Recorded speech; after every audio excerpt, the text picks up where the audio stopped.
Sepanjang yang saya tahu tidak ada keterlibatan Komnas HAM dalam proses itu. Pak Prabianto, mohon ya, kami itu 3 bulan menanti acara ini. 3 bulan Pak, 3 bulan Pak. Dan mohon maaf Pak, Bapak Komisioner dan seluruh staf yang ada di Komnas HAM itu kami yang gaji Pak, dari uang pajak kami. Dan kami menunggu 3 bulan untuk bertemu Pak Komisioner. Tadi saya kecewa sekali dengan Bapak ini. Ya masalahnya nggak pernah ada juga informasi ke kami. Nah, kok bisa itu? Bagaimana kejadiannya itu staf-stafnya? Dan Bapak perlu tahu, di lingkaran UGM itu, mereka itu sudah tahu Pak, ijazah Jokowi palsu Pak, cuma nggak berani. Nah, kan mereka lihat, Profesor Sofian Effendi saja diintimidasi, apalagi kami. Lingkaran UGM ada itu, bagian Humas membisikkan kepada Relagama, udahlah Mas, kita sama-sama tahu ijazah Jokowi palsu, tapi mereka nggak berani.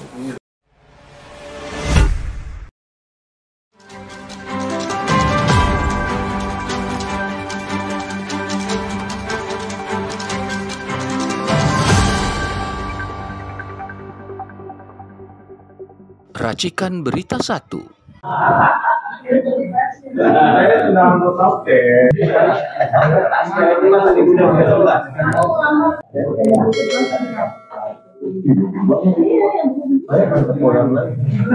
lagi berarti saya. Jadi alhamdulillah kita diterima oleh gabungan namanya Pak Prabowo. Namanya Pak Prabowo. Itu gabungan nama dari Pak Prabowo. Iya, biasa. Tapi tidak dengan Gibran. Bapak Ibu semuanya. Ya. Iya.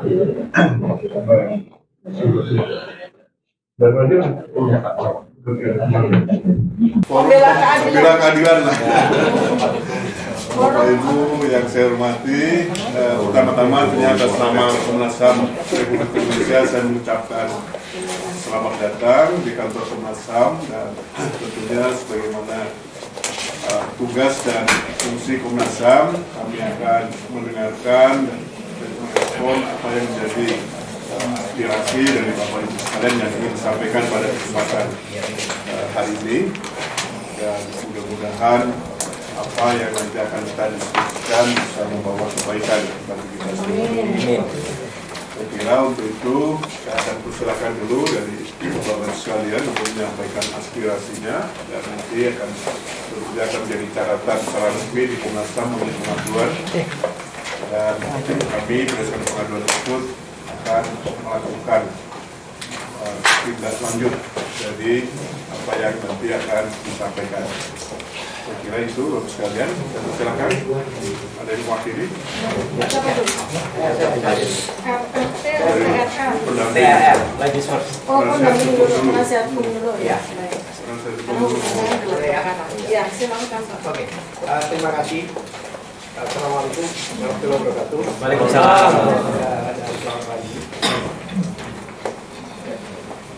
Terima kasih atas penerimaan kami. Mungkin perlu kami informasikan bahwa kami telah mengirim surat ke Mari tanggal 14 Juli, Pak. 14.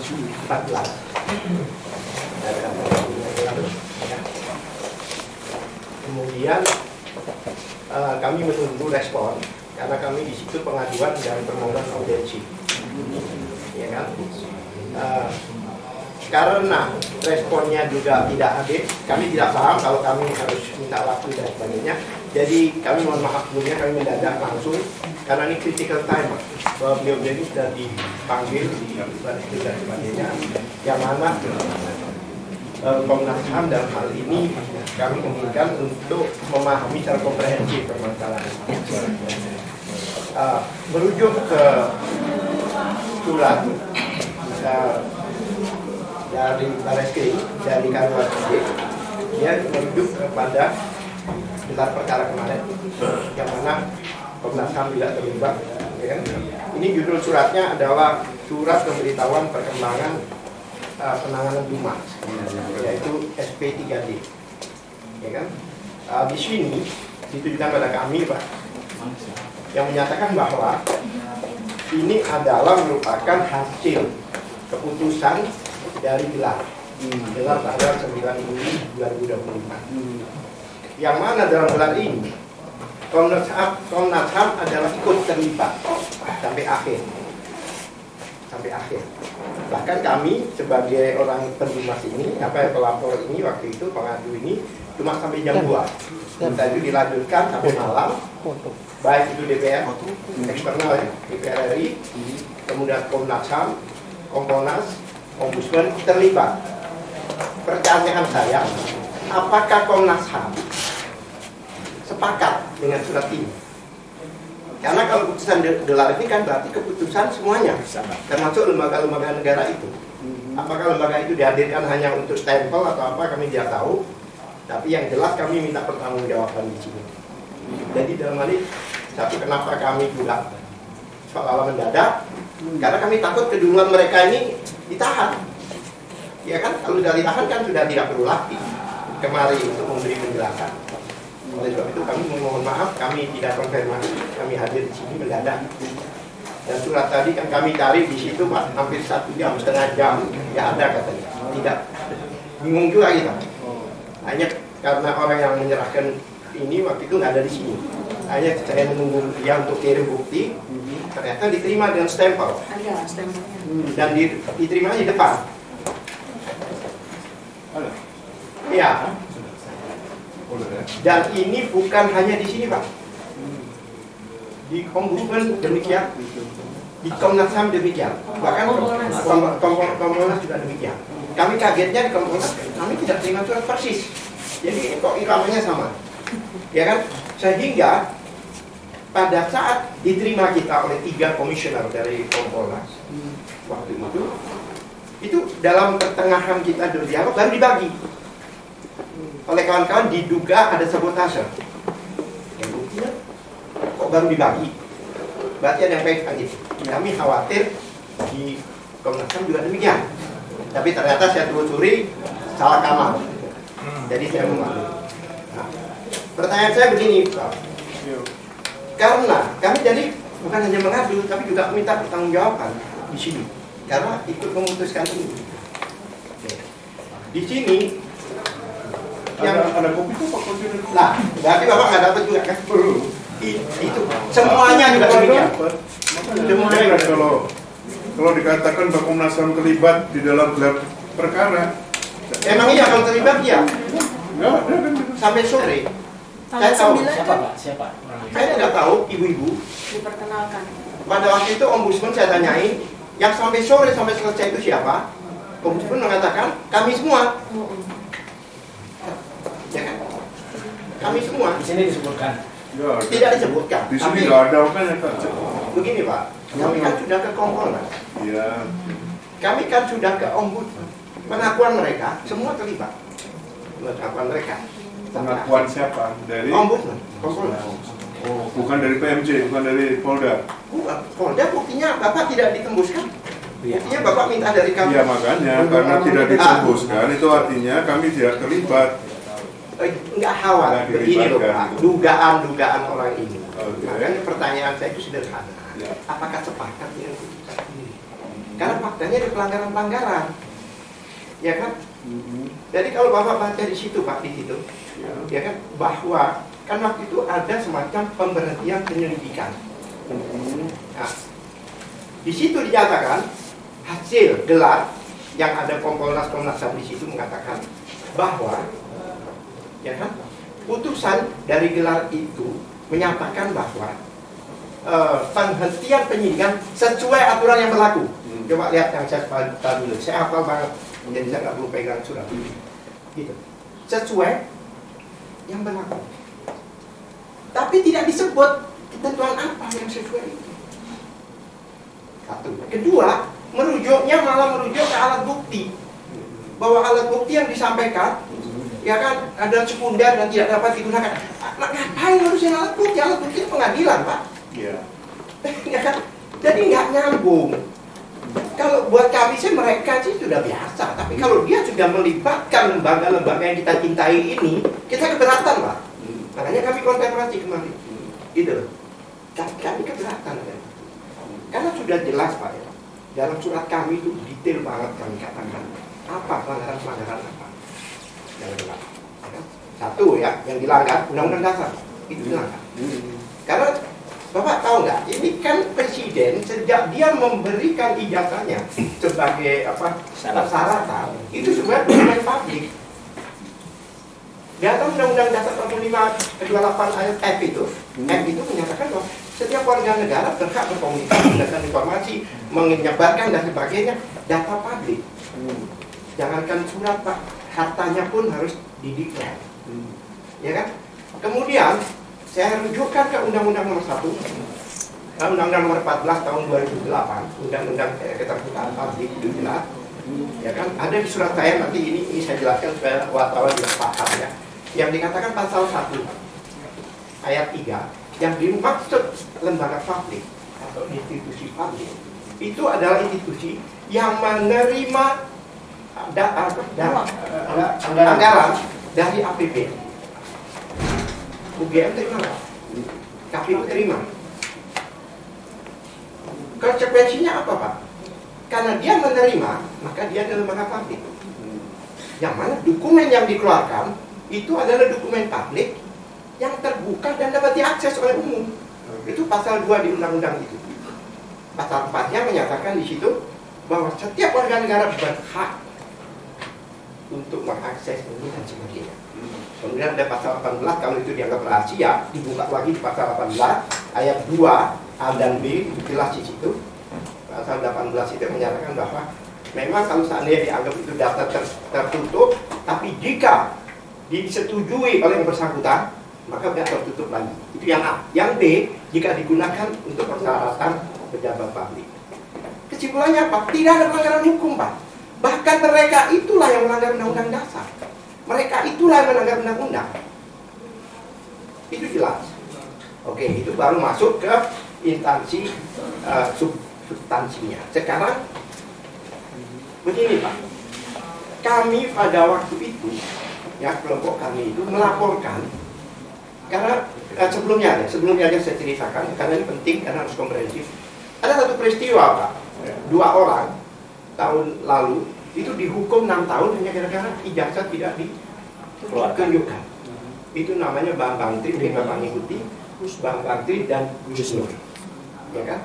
Nah, itu dia dikenakan pasal kebohongan yang menimbulkan keonaran. Tetapi jaksa tidak menunjukkan ijazah aslinya. Kalau memang dia bohong, aslinya kan ditunjukkan. Nah, ini loh bohong. Tidak, menggunakan kopi. Kopi itu tidak boleh digunakan di persidangan. Harus dilegap, itu pun harus ditunjukkan aslinya. Apalagi menyangkut nasib orang. Bahkan mereka mengatakan siapa yang menuntut dia harus buktikan. Dia nuntut. Sampai orang ini dihukum 6 tahun. Nah, pengacaranya itu namanya TPUA. Dari kami juga. Nah, pengacaranya akhirnya ada nggak sih ijazah ini? Penasaran nggak Pak? Akhirnya mereka kirim surat ke UGM. Resmi. Kirim surat ke Jokowi. Ingin tahu ijazah. Kronologisnya biar Bapak runtun ya, karena ini ada lembaga pengawas ya. Runtun. Datang mereka ke UGM. Tapi tidak ditunjukkan oleh UGM. Bahkan ditemui loh Pak, oleh dekan, rektor. Pak, bayangkan, kami bersurat sebelumnya. Bahkan supaya kami tidak melanggar, karena itu teman-teman pendukungnya ada satu bus itu bikin pemberitahuan ke kepolisian. Biasanya kalau lebih dari itu. Jadi semua legal dilakukan. Tapi tidak ditunjukin. Tidak ditunjukin, tidak dan sebagainya. Pak, maaf saya boleh ilustrasi nggak Pak? Kalau ada orang tanya SIM, ditangkap di dalam. SIM-nya mana? Tanya aja polisi yang buat. Enggak mungkin kan Pak? Kita disuruh bongkar database-nya polisi hanya untuk lihat SIM. Nah, tunjukkan dong. Karena ini pembuktian visual, bukan suara. Ngerti maksudnya Pak? Kita itu ilustrasi ya. Masa disuruh? Nah ini database-nya kan ditunjukkan. Itu tidak dilakukan. Itu sudah pelanggaran. Ya. Itu. Nah, kemudian karena ke UGM, ke Jokowi sendiri nggak ditunjukkan, mereka lapor polisi. Kemana lagi? Dan mentok. Jadi kalau mereka tunjukkan nggak sampai ke lapor polisi. Ini lawyer-lawyernya loh Pak. Mereka punya legal standing. Ya polisi. Nah, pada saat ke UGM, dia melihat ini, beliau bertiga ini ikut menyaksikan, bahkan ikut bicara. Yang ketiga ini sebagai saksi dalam hal ini ya, di UGM sebagai saksi, walaupun beliau juga ahli. Mereka saksi pada saat UGM itu saksi juga.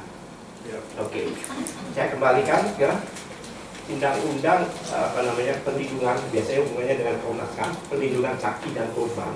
Pasal 10 jelas Pak, jika sudah ada laporan, maka tidak boleh dilaporkan balik. Kan sudah dilaporkan. Waktu itu diarahkan ke pengaduan. Mereka yang arahkan polisi, oke, pengaduan. Tidak boleh dilaporkan balik. Bayangkan Pak, kalau setiap ada laporan dilaporkan balik, Pak, nggak ada orang lapor Pak di dunia ini. Takut semua. Faktanya mereka dilaporkan. Siapa yang nggak boleh dilaporkan balik? Baik lapor maupun saksi. Kemudian yang pasal 2 mengatakan, jadi yang dilaporkan itu wajib inkrah dulu Pak. Kalau yang betul nggak benar, baru mereka inkrah.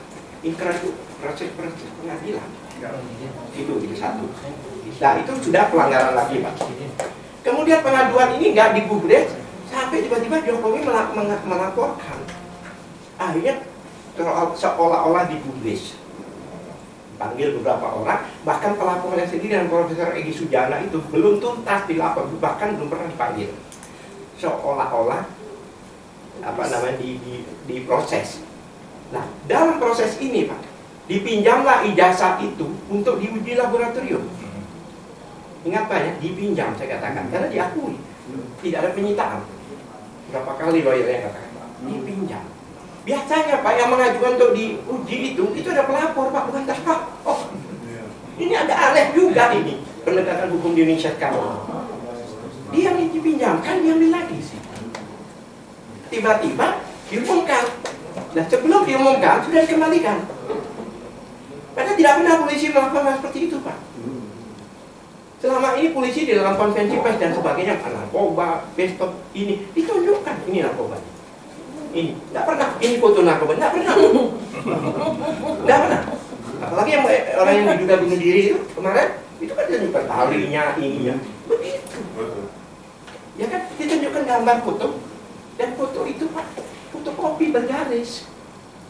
Bukan itu pelanggaran yang, tapi pelanggaran hukumnya Pak. Mereka itu dalam pengujian laboratorium, itu ada namanya Perkap. Peraturan Kapolri. Nomor 10 tahun 2009. Udah di luar kepala saya itu Pak, Perkap itu mau pasal berapa pun insya Allah saya tahu, karena saya sudah sering berhitung berselangkah di Perkap. Pasal 10 jelas mengatakan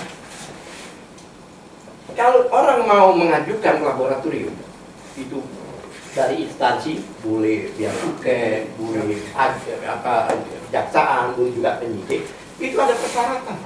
Harus dengan resmi ngirim surat, harus wajib, itu pun syarat formil maupun teknis harus dilakukan. Formil itu ya ketentuannya, teknis itu karena kejadian kejahatan itu ada pembunuhan, ada pemerkosaan sesuai dengan teknis. Dan hal ini dokumen. Itu harus dilampirkan namanya laporan polisi. Dan laporan polisi itu Pak, bukan pada Dumat, ini belum ada laporan polisi. Laporan polisi itu langsung nggak ada. Jadi belum laporan polisi. Anggap aja ini Dumat, penyidikan. Penyelidikan itu pun definisinya di KUHP untuk menemukan tindak pidananya, baru menemukan. Nggak ada pakai sudah laboratorium, nggak ada. Betul ini ada kejahatan, ya kan? Nah, ada laporan polisi dan laporan itu Pak ada nomor laporannya, ada pasal-pasal kejahatan apa yang dilakukan. Nah, yang dilaporkan oleh teman-teman itu pemalsuan surat sama penggunaan ijazah, undang-undang pendidikan itu ada, ya kan? Nah, karena itu masalah itu jadi tidak bisa digunakan di Polda, karena Polda pencemaran nama baik. Jadi harus diuji lagi, nggak bisa menggunakan itu. Ini pemahaman hukum saya Pak ya, dan pengaman undang-undang. Kemudian harus ada berita acara saksi yang diperiksa di penyidikan itu. Bahkan tersangka itu pada akhir Pak, dan pada penyidikan. Kemudian harus ada berita acara, harus ya, bahkan di Perkap itu wajib. Ya kan? Di situ dikatakan wajib dilampiri dengan berita acara penyitaan. Penyitaan itu di KUHP pasal 1 poin 16 itu dalam proses penyidikan. Nggak ada saksi disita, itu nggak ada. Penyidikan. Dalam proses penyidikan, penyitaan itu. Ya kan? Penyidikan, penuntutan, dan kemudian juga yang paling akhir, bukti pembandingnya itu harus otentik. Harus itu benar nggak ini? Dan jika satu saja tidak terlampirkan, harus dikembalikan oleh level. Satu saja harus dikembalikan. Dikasih waktu 14 hari, Pak. Baru suruh balikin. Kalau masih tidak lagi, ya kan? Tidak lagi, balikin dan tidak diperiksa. Nah, itu dilanggar, nggak ada proses itu. Nah, karena penghentian penyelidikan dasarnya adalah hasil laboratorium. Jadi ketentuan yang berlaku, saya ingin tahu ada nggak sini perkapnya? Ada, tidak ada. Ya kan? Kemudian pasal-pasal yang dikenakan dalam laporan itu 310 pencemaran nama baik itu walaupun sudah nggak boleh lagi ya. Itu ayat 3-nya demi kepentingan umum maka tidak bisa dipidana. Bahkan peserta gelar sendiri, pimpinan gelar sendiri waktu itu menyatakan bahwa salah satu pertimbangan gelar ini, dia bilang salah satu pertimbangan gelar ini karena ini sudah merupakan isu nasional. Jadi bukan isu orang-orang ini lagi, Pak, isu nasional ini. Itu dikatakan, ya kan? Pasalnya itu 310 dan sebagainya. Kemudian ada kelompok lain disuruh melapor dengan beberapa pasal, digabung jadi satu. Ini adalah delik aduan.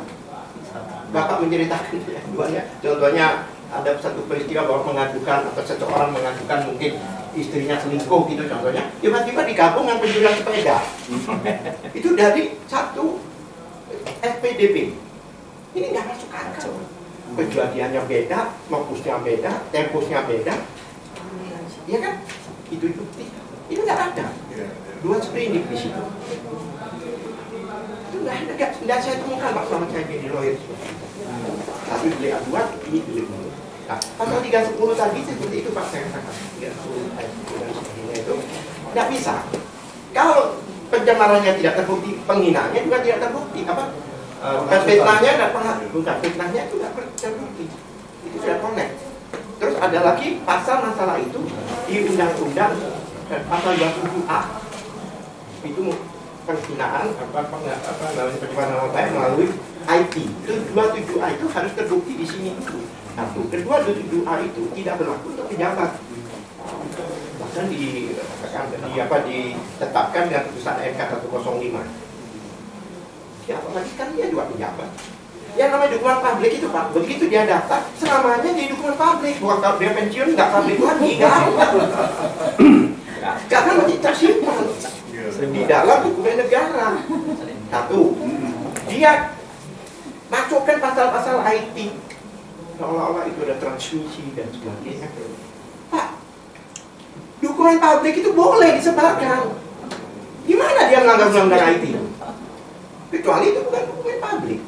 Bahkan diakui itu ijazah dia. Itu ijazah saya. Jadi nggak bisa semua pasal-pasal itu nggak kena, tapi masih kenceng Pak. Nah, sekarang pasal yang itu apa namanya? Pradi bersatu itu dan sebagainya itu bunuh. Coba 160. 160 itu Pak sudah nggak ada lagi. Dulu delik formil, dulu itu ada yang mengajukan untuk dihapus, tapi ditoleransi oleh pengadilan. Yang tadinya formil menjadi dulu itu bilang bakar ini langsung ditaruh. Nah, kalau bakar harus ada orang yang bakar, bunuh harus ada orang yang bunuh. Jadi fakir. Tapi hubungannya dengan apa yang diomongkan. Kalau ada di sini bakar rumah ini terus disalahkan orang bakar foto kecil gitu, contohnya kan orang dinarasikan soal ada yang buka fotonya Roy Suryo di Surabaya, nggak nyambung. Kebalik juga. Iya. Saya bilang dia 3 kali 4 atau 4 kali 6 fotonya. Enggak, artinya ini aneh Pak. Satu. Terus pasal berikutnya Pak yang 28 ayat 3 itu penghasutan. Bukan penghasutan 160. Hate speech. Ya, jangan kebencian. Bapak tahu, saya itu menangani perkara itu dengan teman-teman bertahun-tahun Pak, orang ditangkap gara-gara pasal itu dulu Pak, Undang-Undang nomor 11 tahun 2008. itu berdasarkan syarat. Jadi walaupun dia menghasut, tapi kalau nggak berdasarkan itu nggak bisa. Dulu syarat suku, agama, ras, dan antar golongan. Banyak yang kena masuk itu antar golongan karena biasa enak-enaknya dia aja. Kelompok pencapir antar golongan, ibu-ibu arisan antar golongan. Dan bukan itu yang dimaksud antar golongan, itu ada di KUHP. Maksudnya antar golongan itu adalah golongan yang diatur oleh hukum tata negara. Timur asing itu maksudnya. Tapi kan diselewengkan. Alhamdulillah dengan dirubahnya Undang-Undang sekarang nomor 1 tahun 2024 kemarin, antar golongan sudah nggak ada. Jadi agama ada, ras ada, warna kulit ada. Tapi ijazah nggak ada di situ. Kenapa nggak dipasarkan itu? Oke. Itu urusan MK ya Pak ya? Bukan, undang-undang. Undang-undang. Itu ditegaskan dengan putusan MK nomor 115 2000 apa semua saya. Undang-undang nomor 1 2024 ditegaskan putusan MK nomor 115 2024. Itu kan lebih kuat lagi ya Pak, udah ada undang. Oke. Dikenakan lagi pasal berapa Pak? 28 ayat 3. Itu mengadopsi undang-undang yang tadi, udah gak ada lagi yang kebohongan menimbulkan kerusuhan.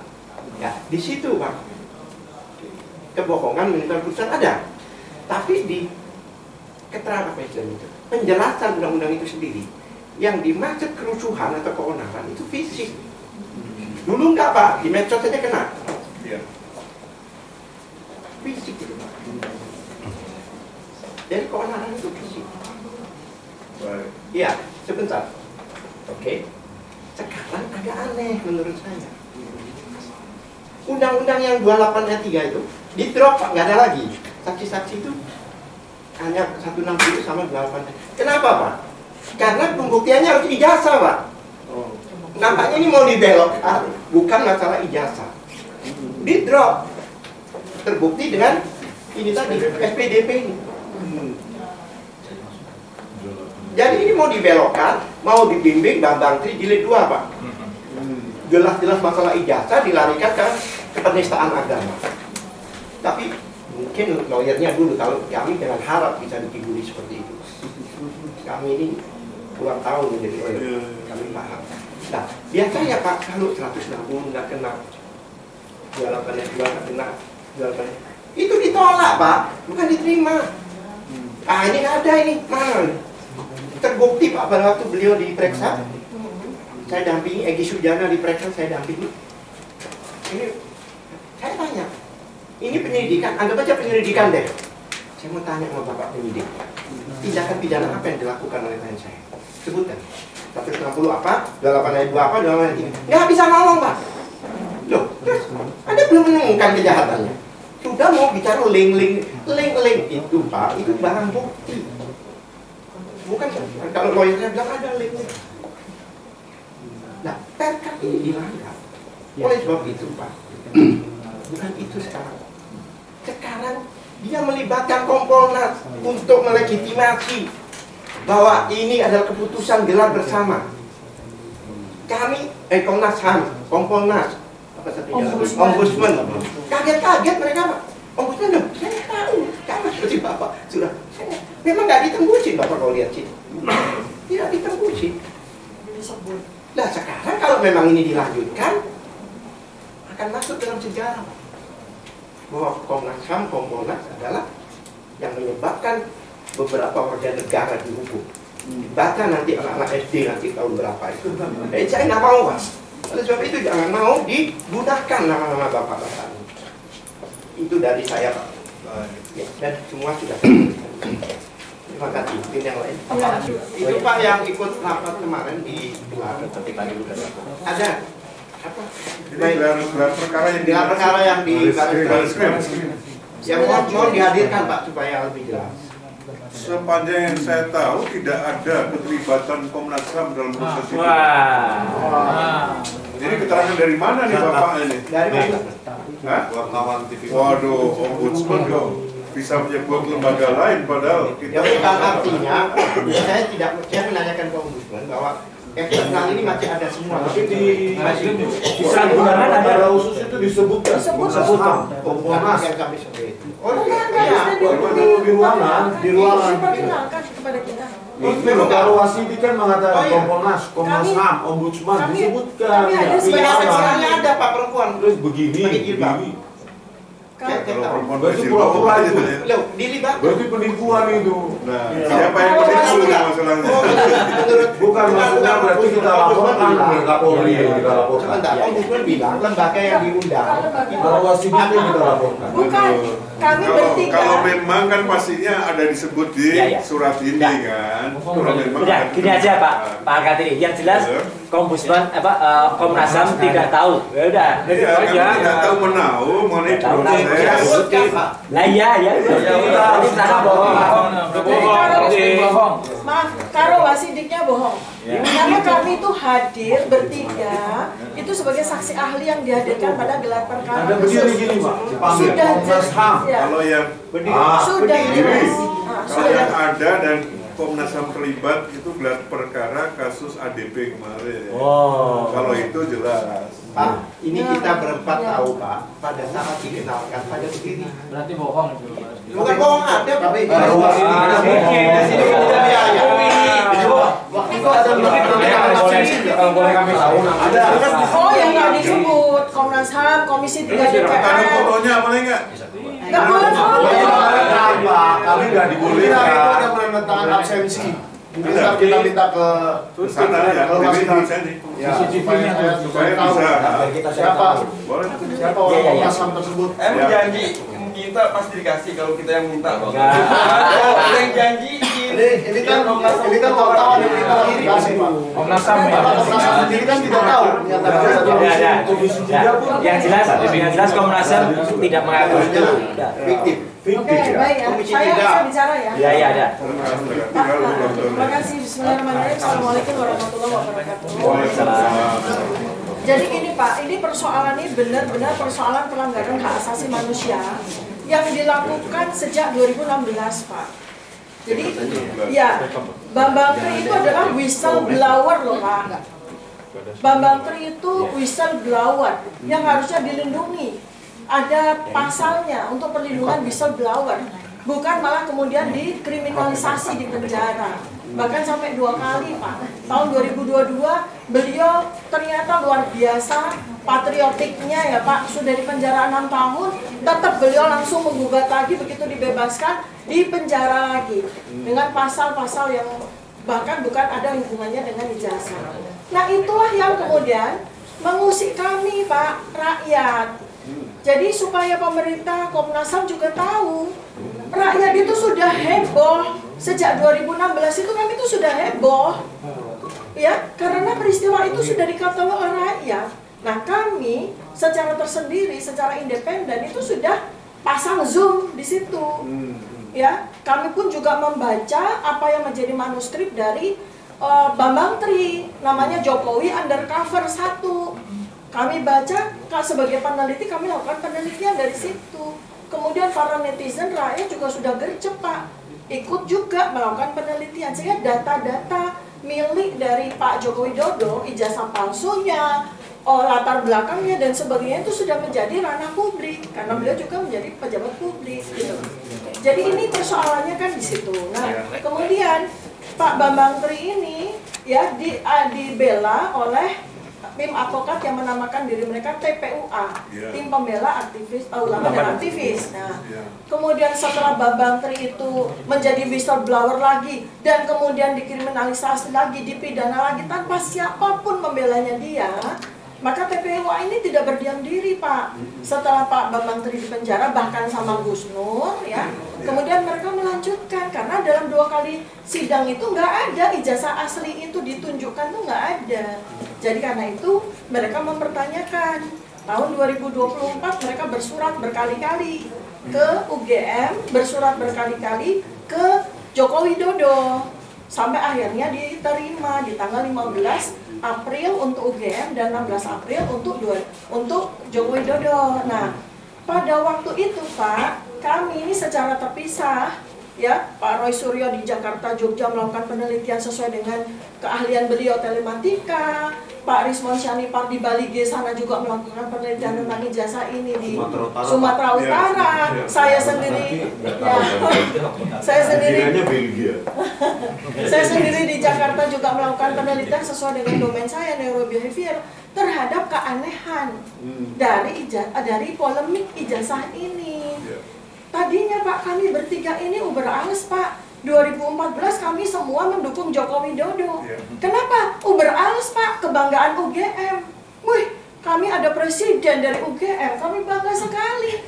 Tapi kemudian 2 tahun kemudian setelah 2014, kami kaget dengan peristiwa Bambang Tri. Loh, ternyata ijazahnya bermasalah. Nah, mata kami sebagai peneliti yang sudah terbiasa melihat barang-barang kecil, sudah apalagi dengan beliau berdua ini digital, langsung jauh lebih memahami dibandingkan dengan rakyat yang lain. Nah, sehingga kami diam-diam melakukan penelitian dan puncaknya Pak, itu tahun 2022.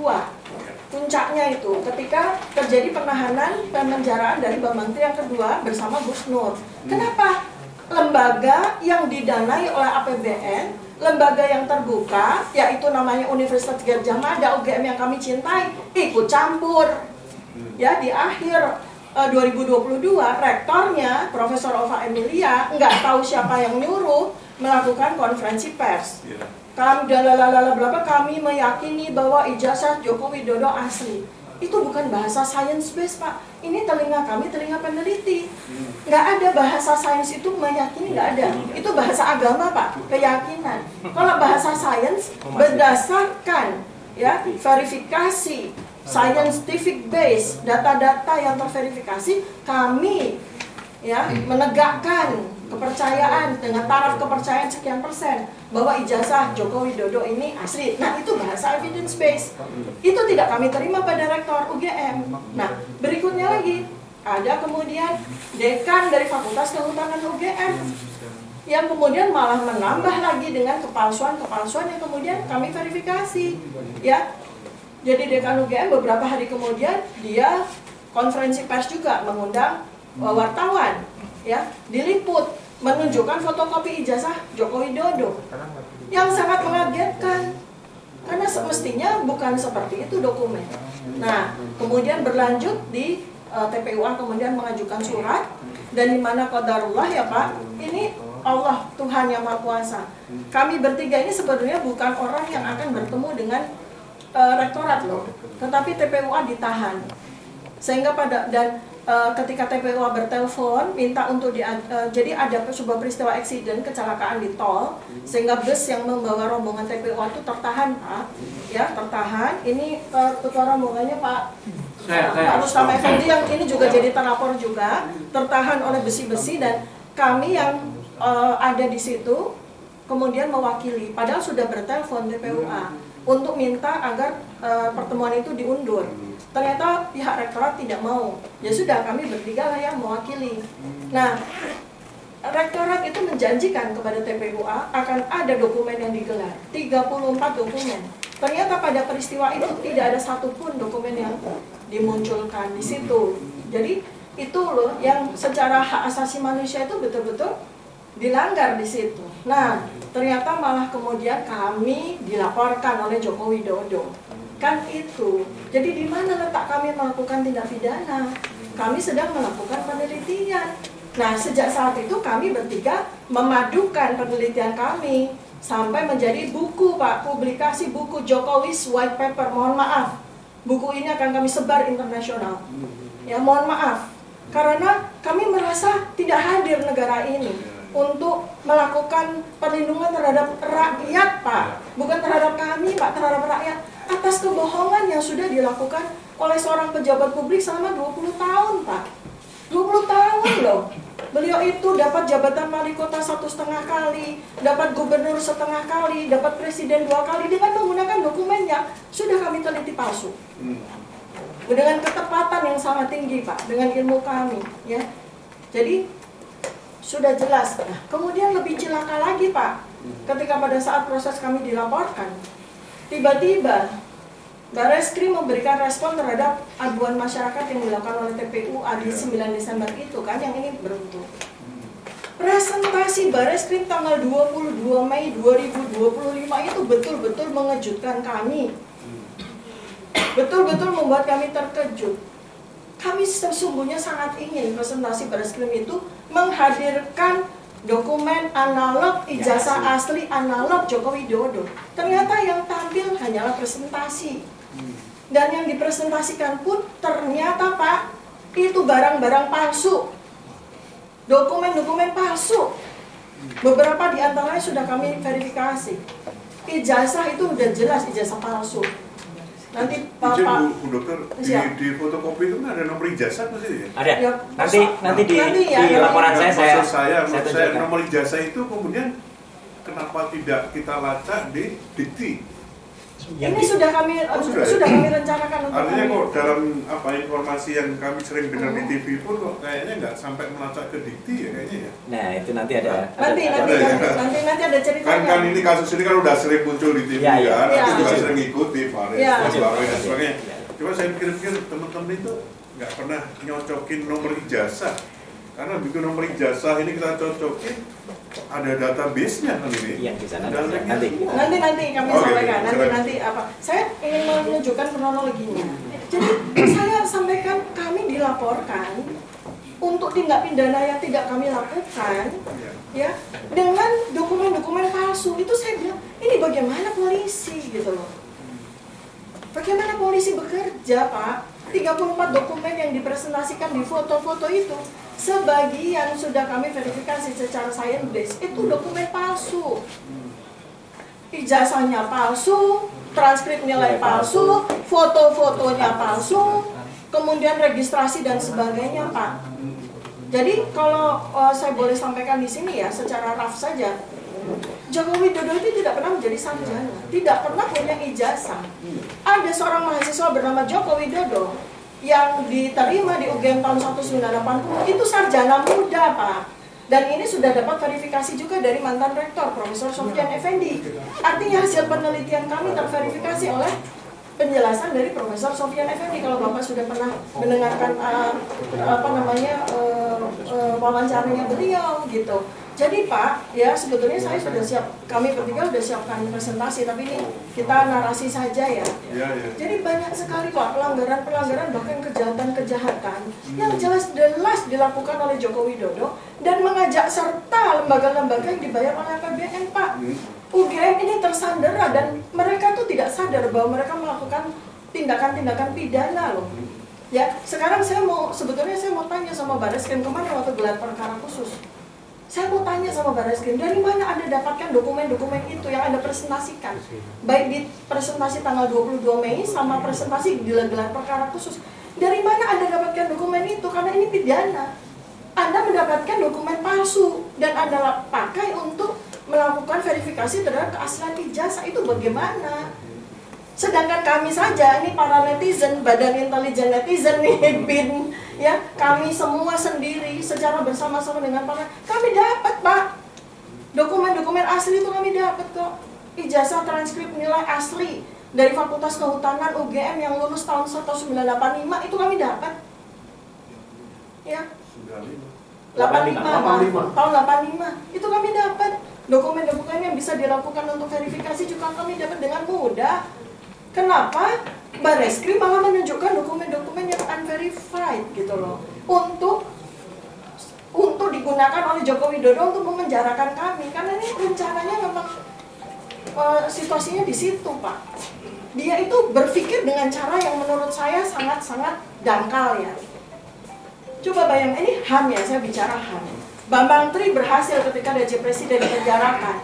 Muncul lagi 2022 adalah Gus Nur. Sekarang muncul lagi yang ditersangkakan oleh dia 12 orang.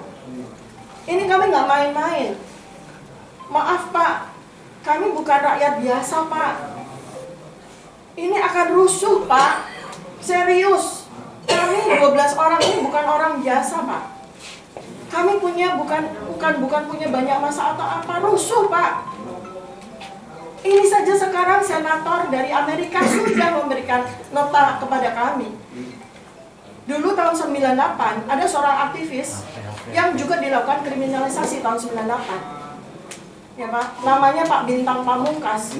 15 senator dari Amerika bersurat kepada Presiden B.J. Habibie dan beliau dilepas. Apakah ini tidak jadi presiden berikutnya ke buruk lagi gitu? Jadi mohon ya, karena ini sudah sampai di level internasional. Jadi ini bukan persoalan biasa Pak. Hak asasi manusia nih kami Pak. Jadi saya mau tekankan karena Komisi HAM kan langsung berhubungan dengan Presiden. Jadi saya mau tekankan, Bapak mohon sampaikan kepada Presiden Prabowo Subianto. Kami bersama beliau, apabila beliau memang ingin menegakkan keadilan dan kebenaran serta hak asasi manusia pada rakyat seperti kami. Kami tidak akan mundur selangkah pun, Pak. Ya, jadi ijazah ini sudah selesai. Ijazah palsu Joko Widodo secara scientific base sudah selesai. Nanti Bapak akan bisa melihat dari dari kedua teman kami. Nanti Pak, mau di penjara, mau di luar penjara, next yang akan kami bongkar ijazahnya Gibran Raka Buming Raka. Dengarkan tuh baik-baik. Sudah ada bahan-bahannya dan nanti akan beruntun. Kami tidak peduli, ya kami tidak peduli. Memang penjara bikin kami takut? Tidak. Tidak ada yang bisa memenjarakan pikiran, tidak ada yang bisa memenjarakan hati. Tidak ada yang bisa memenjarakan jiwa. Sama seperti Bambang Tri. Masa kami kalah berani sama Bambang Tri? Bambang Tri di penjara 6 tahun tidak jerah. Dia lanjutkan lagi. Di penjara tidak apa-apa. Memangnya kami terus berhenti gitu? Enggak. Rekan-rekan kami dari seluruh dunia akan berteriak. Akan menjadi murid-murid kami punya murid-murid. Akan melanjutkan apa yang kami lakukan. Demikian yang bisa saya sampaikan. Karena ini sekali lagi soal hak asasi manusia, maka saya harus memberikan preface seperti ini, Pak ya. Terima kasih. Assalamualaikum warahmatullahi wabarakatuh. Waalaikumsalam. Ya, izin. Masih Dr. Tifa. Ya. Sekarang siapa? Saya Pak. Monggo. Supaya lebih mudah, saya aturkan. Ini hasil analisis Bapak ya. Oh ya. Ada kesimpulannya nih Pak Roy. Ada. Nah. Oh iya. Rekan-rekan sekalian, dengan atas izin Pak Prabianto, saya akan mencoba menjelaskan sedikit ya apa yang ingin saya sampaikan. Ya, presentasi ini mirip sama yang sudah kami tunjukkan juga pada saat gelar perkara di Barreskrim. Namun sudah ada update-nya beberapa untuk lebih modern dan lebih maju lagi. Yang pertama adalah sebenarnya apa yang kami lakukan itu adalah hak asasi ataupun sifat ilmu pengetahuan, sifat peneliti kami. Kenapa ini muncul? Awal mulanya, masalah ini sebenarnya terjadi akibat Jokowi sendiri. Jadi ini penting, kausa primanya itu Jokowi sendiri. Ini terjadi pada saat seminar Memimpin dengan Hati pada tanggal 28 Juni tahun 2013. Waktu itu dimoderatori oleh Mbak Rosiana Silalahi, diselenggarakan di Universitas Islam Indonesia di Jalan Kaliurang, Yogyakarta. Waktu itu ada Pak Buya Syafi'i Ma'arif, kemudian juga ada Prof. Mahfud, dan ada Pak Jokowi. Yang menariknya apa? Waktu itu ada diskusi tentang IP kumulatif. Nah, IP kumulatif Profesor Mahfud mengatakan IP kumulatif saya 3,8. Pak Prabianto dan teman-teman sekalian, Jokowi ini memancing malah. IPK saya kurang dari 2. Dan ini buktinya ada, masih bisa diakses sama dengan saya di Tempo. Jangan-jangan slip of tongue, enggak, karena itu sadar dan tidak diralat sampai sedemikian lama. Tidak diralat. Dari 2 berarti nggak lulus. Nah itu makanya. Nah, slide kedua adalah yang tadi sudah disampaikan Dr. Tifa. Setelah kasus peristiwa Bambang Trimulyono dan Gus Nur, ya, mendadak setelah Rektor UGM menyampaikan keyakinan tadi, yang keyakinan itu padahal tidak mutu kalau untuk pengetahuan, ya harusnya pasti atau jelas. Dekan Fakultas Kehutanan UGM, Dr. Sigit Sunarta, ini menunjukkan kepada awak media. Salah satunya yang masih bisa kita akses adalah yang dari Kompas pada tanggal 24 Oktober 2022. Menariknya, dia menunjukkan sebuah fotokopi ijazah, Pak. Nah, fotokopi ijazah ini sebenarnya sudah menarik untuk kami teliti. Tapi saya memutuskan karena itu bentuknya masih fotokopi, maka setelah ilmu pengetahuan, Pak, tidak layak untuk diteliti. Gitu. Meskipun saya sebenarnya dan ternyata Dr. Risman juga punya pengetahuan yang sama, ini hurufnya nggak cocok ini, gitu. Karena hurufnya itu tidak sesuai. Dan yang paling memancing lagi, pada tanggal 1 April sebelum liburan Idul Fitri, salah seorang kader dari sebuah partai PSI itu namanya Dian Sandi, itu memposting di X atau di Twitter pada tanggal 1 April. Dan dia memastikan ini ijazah asli. Dan kami kaget, karena inilah penampilan pertama ijazah Jokowi dalam tampilan berwarna. Sebelumnya belum pernah berwarna. Jadi karena ini berwarna, kami waktu itu, ini hebat betul. Dian Sandi ini dapat berwarna. Dan Dian Sandi kader PSI, ketua PSI adalah anaknya Jokowi, Kaisang Pangarep. Maka sangat dimungkinkan kalau dia dapat. Dan pernah kami podcast bertiga, ya, Bang Resmond di salah satu podcast, dia memastikan kalau itu dapat dari orang terpercaya. Meskipun dia tidak bilang itu Jokowi, tapi dia bilang orang terpercaya. Kita kejar, dia nggak nyebut siapa, tapi ya mungkin lah dia dapat dari Jokowi. Nah, setelah ada Dian Sandi inilah kami berani menganalisis lebih detail karena ini berwarna. Jadi sebenarnya siapa yang memposting pertama kalau dalam Undang-Undang ITE di pasal 32 dan kemudian siapa yang membuat dapat diakses itu ya Dian Sandi, bukan kami, gitu loh. Jadi yang harus kena pasal itu sebenarnya Dian Sandi karena dia tanpa izin juga. Nah, akhirnya kami analisis. Gambar berikutnya, Pak Radianto, itu adalah analisis yang kami sebut ELA, Error Level Analysis. Error Level Analysis ini biasanya untuk menganalisis sebuah dokumen itu pernah direkayasa atau tidak. Saya kasih contoh daripada nanti ribut ada orang, wah itu ijazah saya kasih contoh ijazah saya sendiri. Jadi ini ijazah saya sendiri pada tahun 91 S1. Kalau di ELA, sebelah kiri ini ELA, maka akan nampak bahwa ijazah itu sudah direkayasa atau tidak. Dan sebelah kanan ini separuhnya adalah ijazah yang asli. Kalau ini di ELA ini bisa digerakkan.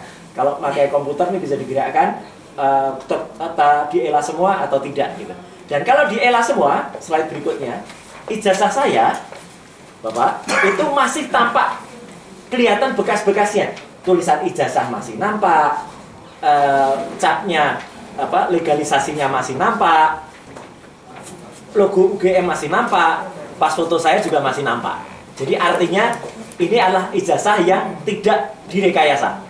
Menariknya, ijazah Jokowi yang diposting oleh Dian Sandi tadi, kalau kita masukkan ELA, gambarnya adalah seperti ini. Pada slide berikutnya, pada error level analysis yang ketiga, separuh masih nampak ijazahnya Jokowi, sebelah kirinya adalah sudah dalam bentuk ELA. Buyar Pak gambarnya, bubar. Atau kalau kita lihat ini buyeh dalam bahasa daerah. Buyeh itu kacau, karena sudah nampak banyak sekali rekayasanya. Artinya ini sudah dilakukan proses editing. Apalagi kalau ELA-nya full, Bapak. ELA-nya full, mohon maaf nih, saya sering mengatakan sudah nampak kayak, maaf ini, kotoran burung. Ya. Karena logonya sudah nggak kelihatan, pas fotonya juga sudah nampak sekali berubah, ya. Jadi sudah nggak nampak sisa-sisa di situ tadinya pas foto, sisa-sisa nggak ada. Dan yang menarik, tadi mungkin Dr. Tifa juga belum sampaikan, Bapak-Bapak sekalian, kami sudah mendapatkan sekitar 10 ijazah asli terbitan tahun 85. Jadi artinya itu senada atau sejaman dengan Jokowi. Dan salah satunya kita analisis secara ELA, hasilnya seperti ini Pak. Ini error level analysis yang kelima. Masih nampak, bekas fotonya masih nampak, meterainya masih nampak. Dan yang menarik, ada emboss yang masih nampak juga. Di tanda tangan rektor itu ada embossnya. Ijazah yang asli ada embossnya. Ijazahnya Jokowi nggak ada embossnya. Ijazah saya ada embossnya. Bahkan ada watermarknya. Watermark itu tulisan Universitas Gadjah Mada, Universitas Gadjah Mada, Universitas Gadjah Mada di sepanjang kertas. Kalau yang asli ada.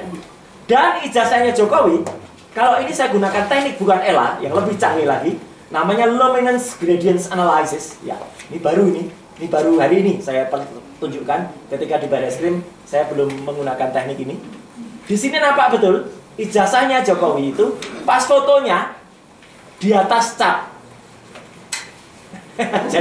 jadi capnya itu di bawah pas foto. Ini kan dagelan ini Sri Mulat ini. Garisnya tapi garis capnya di atas foto. Iya, pada saat yang sebelum jas Pak. Sebelum jas, okay. Setelah jas nggak kelihatan Pak. Ya mungkin ketebalannya. Enggak Pak. Ini benar Pak. Ini analisis ya. Dan embossnya nggak ada Pak. Pada tangan rektor nggak ada emboss. Jadi nggak ada. cap embossnya nggak ada. Ya, jadi artinya ini aneh ijazah ini. Makanya kemudian nanti mungkin bapak-bapak juga mungkin sering mendengar ada istilah ijazah pasar pramuka gitu kan. Nah, itu nanti akan kita wujudkan juga. Yang lebih menarik lagi, pada analisis foto bapak-bapak, ini face comparison. Mohon izin bapak-bapak Ibu sekalian, saya menganalisis foto itu bukan hanya sekarang Pak. Sudah puluhan tahun. Kalau ada foto, maaf ini, foto artis, video artis itu biasanya dulu saya yang meriksa, ya. Rekaman suara B.J. Habibie dengan Andi Galib, saya juga dulu yang periksa, ya.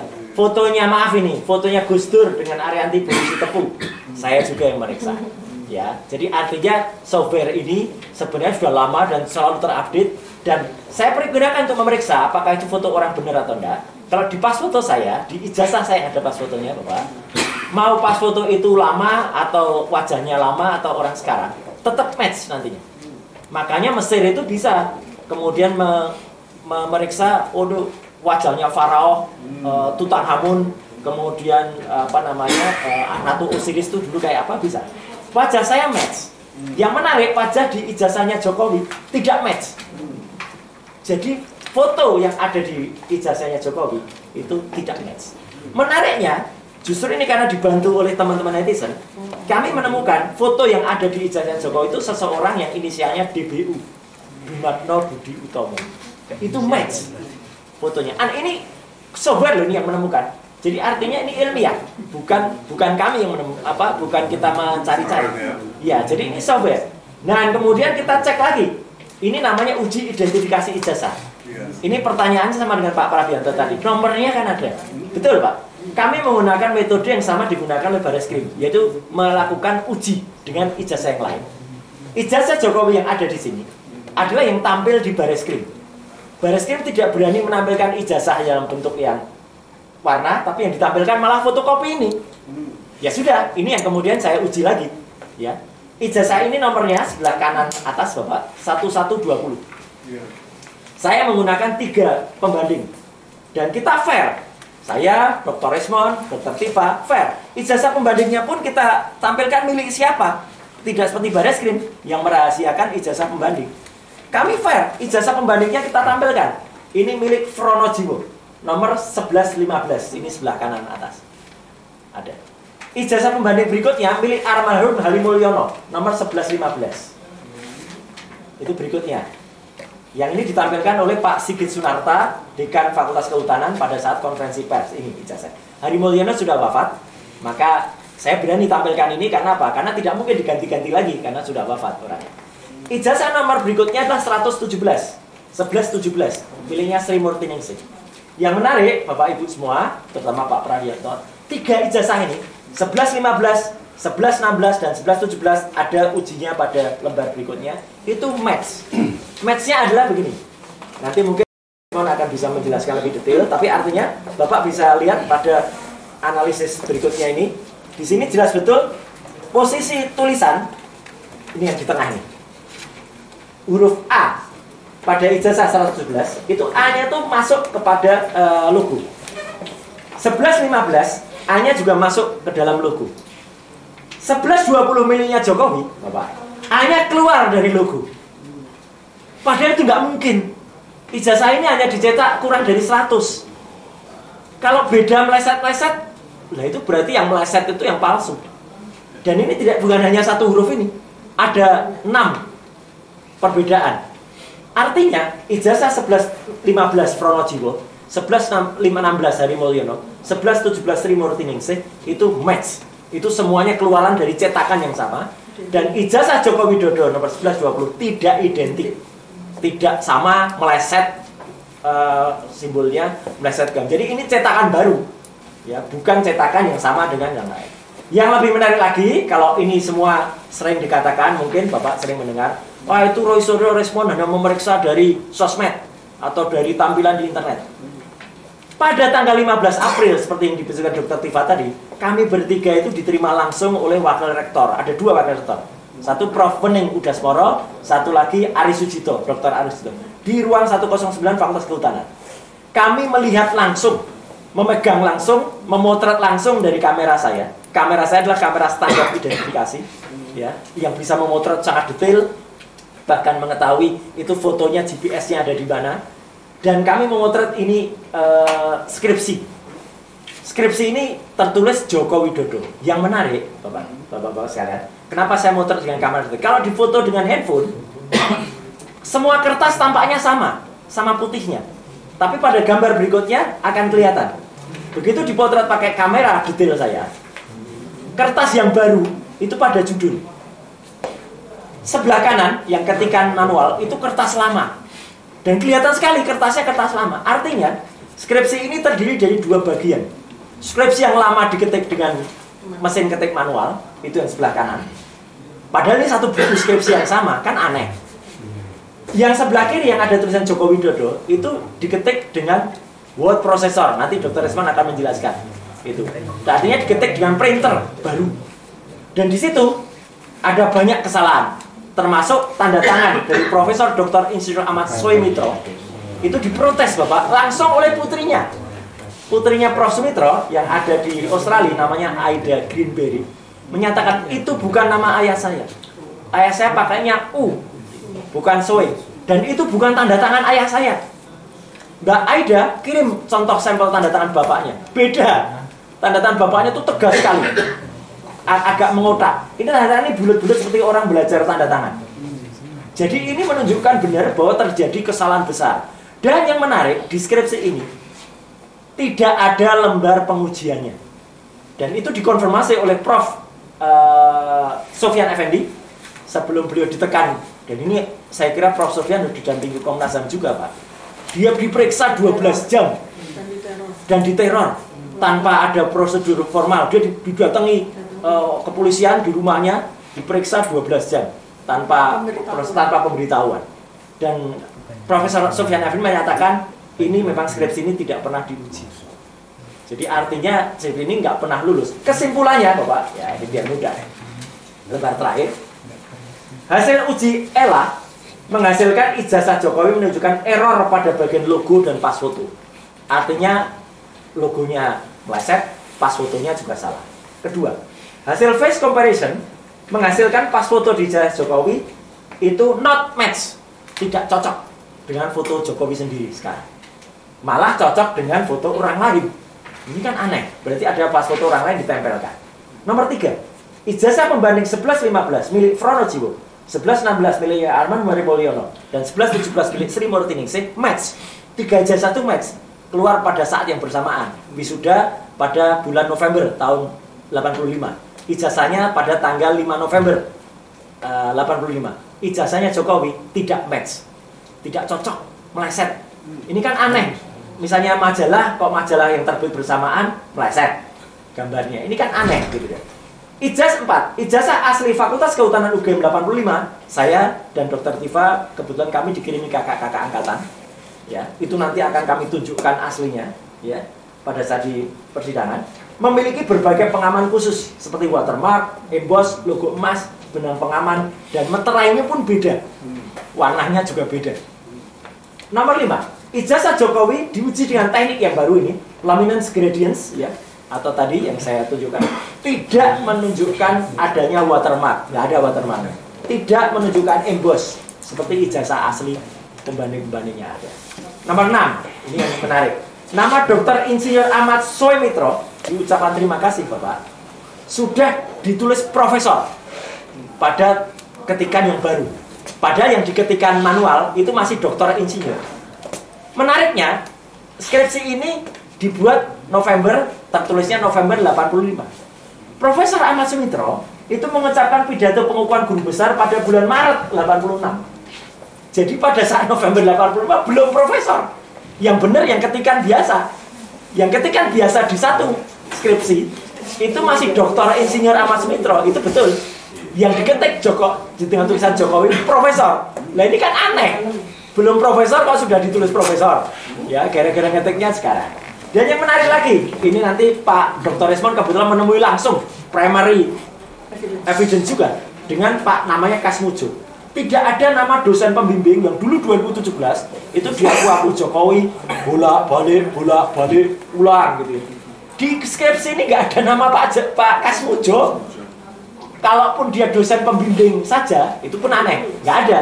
Adanya dosen pembimbing skripsi atau dosen pembimbing akademik. Itu pun harus ditulis semua. Satu-satunya nama Pak Kasmujo ada memang di lembar pustaka. Namanya nulis buku memang Pak Kasmujo. Tapi itu bukan berarti ucapan terima kasih. Gitu loh. Jadi ya memang harus ditulis. Dan kesimpulan terakhir, tidak ada lembar pengujian yang sangat penting di skripsi tersebut.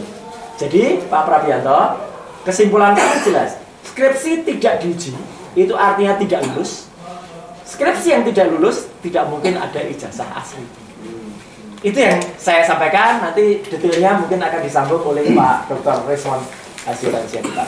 Terima kasih. Terima kasih. Kalau menjawab apa argumentasinya Sylvester itu yang sudah mengatakan, ini teman-teman kan cuma menguji dari data digital kan, tadi Bapak bilang kan, kok nggak pernah misalnya menguji analog kan gitu ya. Nah ini gimana argumentasinya gitu? Satu Bapak, kami uji langsung secara analog itu skripsinya kita uji. Ya. Betul, itu kami pegang. Ada. Sekarang Bapak, semua masyarakat Indonesia coba kita tanya, siapa yang pernah melihat ijazah analognya Jokowi? Nggak pernah ada. Nggak ada. Termasuk baris skrip itu tadi. Ya itu nggak, karena kalau ada pasti mereka sampaikan. Nggak pernah disampaikan, nggak pernah berani. Gitu loh. Dan curangnya Bapak atau jahatnya, ketika Dr. Resmond mencoba mencari satu contoh Harian Kedaulatan Rakyat edisi tanggal 18 Juli tahun 80, disita semua, dihilangkan. Di perpustakaan wilayah Jogja nggak ada, di KR nggak ada, disita semua. Skripsi analog sekarang, kami beruntung tanggal 15 April itu masih bisa lihat. Sekarang nggak ada lagi. Ruang perpustakaan Fakultas Kehutanan sekarang dibongkar. Dan katanya nanti hanya akan bisa dilihat pada saat digital saja. Jadi kalau digital itu sudah direkayasa, Pak. Ya, kalau Sylvester kami ketawa saja, Pak. Dia tuh konyol lah pokoknya. Ya, kalau itu misalnya dia katakan. Itu. Tapi satu lagi tadi pertanyaan saya, kenapa nggak pernah dicek ke Dikti? Karena semua database mengenai akademik kita itu direkam di sana. Kira-kira Bapak, kami sudah akan tahu hasilnya. Selain Dikti, kan yang punya kopi itu KPU, Pak. KPU Solo, KPU DKI hilang datanya, Pak. Kan aneh, datanya hilang. Ini mau kami laporkan, Pak. Kami nggak boleh. UGM barusan juga menjawab data-data itu disita. Nah, ini salah. Nggak boleh skripsi-skripsi itu disita. Skripsi orang lain itu bukan barang bukti kejahatan kok ikut disita. Jadi ini akan timbul masalah baru, Pak. Kami sudah mengajukan juga ke Komisi Informasi Pusat soalnya. Maturun, Pak Prabianto. Maturun, ini ada yang mau tambahkan? Ada nih, Dr. Resmond. Silakan Pak Resmond. Iya, Pak. Terima kasih. Mengenai penomoran atau database itu kan saat itu kan masih manual, Pak. Bahkan UGM sendiri pun masih menggunakan teknologi mesin ketik. Ya, jadi belum terkomputerisasi. Jadi tidak bisa kita verifikasi seperti layaknya database digital sekarang. Begitu. Jadi satu-satunya panduan adalah ya statement dari UGM. Nah terkait dengan pembelaan dari pihak Jokowi, ya baik masyarakat juga, itu kan selalu mendasarkan bahwa ada dua. Yang pertama, UGM telah menyatakan asli. Yang kedua, bahwa Barreskrim telah menyatakan identik. Tetapi kita sebagai orang terpelajar kan tidak bisa begitu saja menerima pernyataan itu. Karena apa? Karena pengalaman di Indonesia ini, ya, kalau kita hanya mendengarkan statement dari rektor, maka tidak ada ya universitas ditutup. Ya, sejarahnya pada zaman Pak SBY atau apa itu ada beberapa puluh universitas yang ditutup. Kalau kita hanya mendengarkan statement universitas, maka tidak akan ada terbongkar itu jual beli jasa. Nah, pertanyaannya ini UGM, kenapa tidak? Gitu, ya. Karena apa? Karena ya orang-orang itu kan punya kepentingan, bisa tersandera atau apapun. Nah, jadi kalau kita hanya mendasarkan pernyataan rektor yang meyakini bahwa itu Jokowi lulusan UGM itu sudah selesai, Tetapi fakta yang kita dapatkan di lapangan maupun yang ditampilkan di Dirtipidum itu berkebalikan dengan statement itu. Coba kita memilih percaya statement rektor atau bukti? Kan sudah jelas bukti-buktinya. Ya. Pertama, lembar pengesahan skripsi itu, penguji itu aturan mutlak di UGM. Aturan mutlak. Mungkin kalau universitas lain mungkin nggak tahu saya. Tapi kalau UGM itu mutlak. Disitulah validitas dari seorang penguji yang telah menguji dan menyetujui revisi. Hasil revisi bukan hanya ujian, tapi setelah ujian ada lagi. Itu berat juga. Revisi dan itu harus tanda tangan dosen penguji. Dan itu mutlak. Ketika kami tanyakan tanggal 15 April pertemuan, memang tidak ada. Memang tidak ada. Itulah yang dikatakan sesuai dengan pernyataan Profesor Sofyan Effendi bahwa skripsi itu tidak pernah diuji. Sesuai dengan pengakuan beberapa profesor, kenalannya bahkan mantan dekan Fakultas Kehutanan UGM. Dan Bapak perlu tahu, di lingkaran UGM itu mereka itu sudah tahu, Pak. Ijazah Jokowi palsu, Pak. Cuma nggak berani. Nah, kan mereka lihat Profesor Sofyan Effendi saja diintimidasi, apalagi kami. Lingkaran UGM ada itu bagian humas membisikkan kepada relagama, udahlah Mas, kita sama-sama tahu ijazah Jokowi palsu, tapi mereka nggak berani. Ya. Terus yang kedua, transkrip nilai yang ditunjukkan oleh Bareskrim itu kan keterlaluan, bohongnya, biadabnya, barbarnya, brutalnya kepolisian Indonesia ini. Selalu memanipulasi untuk kepentingan penjilat, penguasa. Di mana peran Komnas HAM di sini? Di mana? Padahal bisa melapor langsung ke polisi, ke presiden. Ini Pak. Apa itu? Ini ya, transkrip. Ya. Iya, Coba Bapak perhatikan, saya bantuin ya. Iya. Ini transkrip nilai yang dinyatakan oleh Bareskrim sebagai transkrip nilainya Joko Widodo. Bapak perhatikan ya. Memang dia sengaja tidak menyatakan secara detail, tapi ini sama sekali tidak lengkap. Nanti saya tunjukkan transkrip nilai asli itu seperti apa. Jadi ini ya, kosong mata kuliah pilihan. Lalu Tulis tangan. Ini apa nilai-nilai ini tulisan tangan Pak kalau di Zoom ya. Kemudian di sini dekan harusnya tanda tangan, pembantu dekan satu harus tanda tangan, ada cap UGM nggak ada. Nah kemudian berikutnya nih yang asli Pak.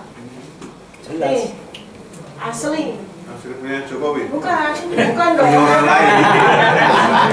Jokowi nggak punya transkrip nilai. Berarti kan kalau Bareskrim itu berani menunjukkan transkrip ini berarti Jokowi nggak punya transkrip nilai.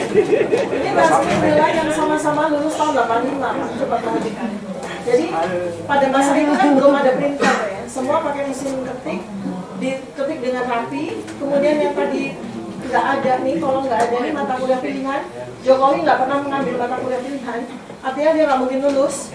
Di sini mata kuliah pilihan jelas, dekan, pembantu dekan satu, tanda tangan Pak. Ya. Nah itu lembar pengesahan, lembar transkrip akademik itu kan mutlak. Saya kira bukan hanya di UGM, di universitas yang baru lahir aja transkrip nilai ya harus ada dekan, pembantu dekan yang menandatangani dan memberikan stempel. Jadi dari dua hal tersebut saja pun sudahlah. Ya, harusnya Komnas HAM menjembatani bagaimana kita ini bisa RDP. Ya, rapat dengar pendapat ke DPR atau langsung bertemu dengan Prabowo Subianto sebagai presiden. Jangan sampai ini penegakan hukum ini berpihak justru kepada penipu, kepada pemalsu ijazah yang dipakai sebagai untuk presiden. Lembaga-lembaga penegakan hukum maupun lembaga-lembaga pengawas seperti Komnas HAM ini berpihak kemana sekarang? Karena ini akan dicatat kok. Ini tidak akan pernah bisa dibungkam lagi. Apalagi akan kami tuliskan buku dan kami hadiahi nanti ke Komnas HAM. Mau dibawa ke RDP, mau dibawa ke Prabowo Subianto. Ini penting Pak, ini bukan masalah jangan sampai nanti setelah 12 orang lagi ini muncul lagi ada orang pemberani di luar Jawa sana mungkin mempertanyakan orang Aceh atau orang Papua, tangkap lagi. penjarakan lagi. Padahal memang karena Joko Widodo ijazahnya palsu. Memang harus kita terima itu sebagai sebuah fakta. Kita pernah ditipu 280 juta ini oleh seorang Joko Widodo. 20 tahun. 20 tahun ya? 20 tahun. Iya, 20 tahun. Memang ini memalukan. Bukan hanya kepada bangsa Indonesia sendiri, negara tetangga, bahkan dunia. Tapi kita harus terima. Harus terima bahwa pernah seorang presiden memimpin Indonesia berijazah palsu. Dua itu saja, itu mutlak syarat di UGM. Skripsi tanpa tanda tangan penguji. Tidak ada lembar pengesahan penguji. Lembar transkrip akademik mutlak juga di UGM. Tidak ada tanda tangan dekan, pembantu dekan. Tidak ada stempel. Mau apa lagi kepolisian ini? Mau memenjarakan kami? Komnas HAM di mana berdirinya berpihak pada kami? Harusnya kan meminta bukti. Polisi, benar nggak itu? Transkrip nilainya benar nggak? Ada nggak? Skripsinya bagaimana? Belum lagi tadi tanda apa daftar juga sarjana muda, nilainya jelek. Udahlah, desak Kak Komnas HAM melalui Presiden Subianto untuk melakukan tadi saya bilang waktu di luar rekonsiliasi nasional. Bagaimanapun Joko Widodo sudah kadung jadi presiden, ya bahkan saya memilihnya juga tahun 2014, kena tipu juga saya. Oh enggak ya? Oh bersyukur mas, bersyukur. Nah, rekonsiliasi coba berbicara kepada Presiden Prabowo Subianto begini-gini. Saya yakin Kapolri itu tahu itu Jokowi itu ijazah palsu, tetapi kepolisian memang sudah biasa memanipulasi Pak. Mau saya ceritakan di sini di RDP kita ceritakan. Saya bongkar semua rekayasa kepolisian.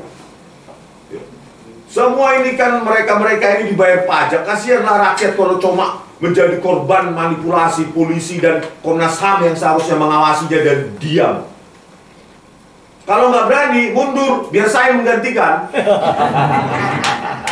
Saya akan teriak-teriak itu bahkan ke luar negeri. Bahkan ke Prabowo Subianto, tiap hari saya berkunjung.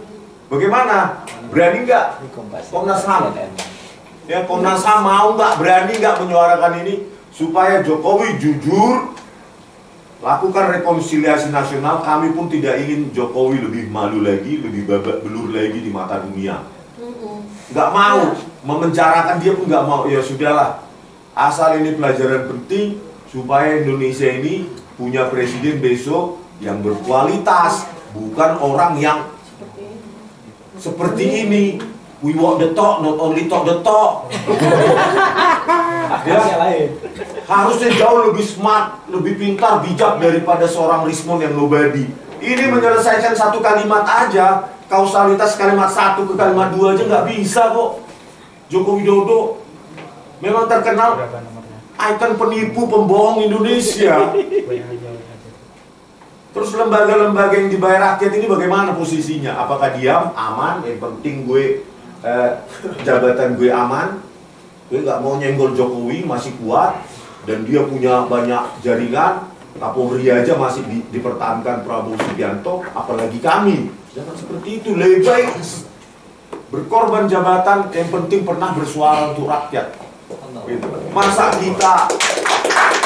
kita yang nggak dibayarin rakyat berani bersuara, nggak pernah nerima gaji tuh bulan tanggal 1 besok nggak gajian. Tetapi orang-orang yang ada di sini kan tanggal 1 pasti gajian karena dibayar keringat rakyat. Terus makanya kami ya banyak kali Pak, saya teknisnya banyak sekali. Iya. Bapak pasti nggak paham kalau teknisnya kan? Saya udah banyak mendengar lah. Bukan Pak, ada lagi dari Pak Rismon yang di TV tapi aku ikutin terus, saya cermati terus itu. Terus, apakah Indonesia ini akan menjadi negara pengecut hanya karena takut dengan Joko Widodo? Atau negara kita ini didirikan oleh para pemberani, kesatria? Tunjukkanlah. Atau kita bertemu di RDP dengan Joko Widodo, dipanggil, jelaskan proses akademiknya di RDP.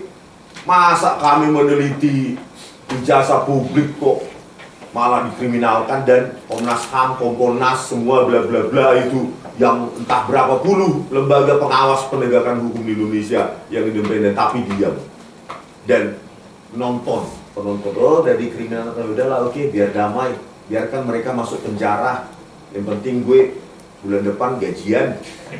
Ngapain ngurusin, memang siapa mereka, padahal digaji ya untuk ngurusin kami supaya itu loh Pak. Coba Pak bayangkan Pak, Bapak nggak mendidih darahnya.